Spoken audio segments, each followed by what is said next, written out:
আসসালামু আলাইকুম ওরহমতুল্লাহি ওয়া বারাকাতুহু। সুপ্রিয় দেশবাসী, আজকে আমরা বিশিষ্ট মুক্তিনগর রায়পুরা নরসিংদী থেকে আপনাদেরকে একটি বার্তা দেওয়ার জন্য এখানে উপস্থিত হয়েছি। মূলত সাম্প্রতিক সময়ে আমরা একটি ভিডিও লক্ষ্য করেছি।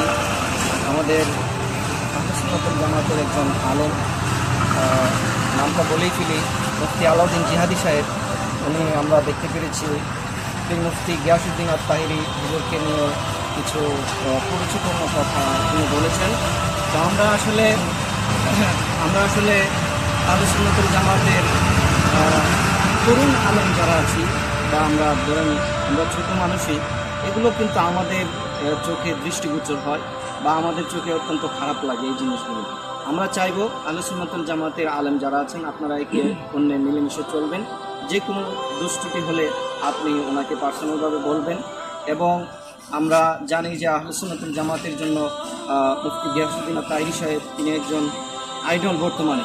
তো ওনাকে নিয়ে একটা কথা বললে আমরা খুব বিবেচনা করে কথা বলবো, যেহেতু বাতিল সবসময় একটা সুযোগ খুঁজে অনেক কিছু বলার জন্য, সেহেতু আমরা সবসময় চাইবো যে বাতিলদেরকে যেন আমরা কোনোভাবেই কোনো সুযোগ না দিতে পারি। এ বলে আমার কথা শেষ করি। আসসালামু আলাইকুম।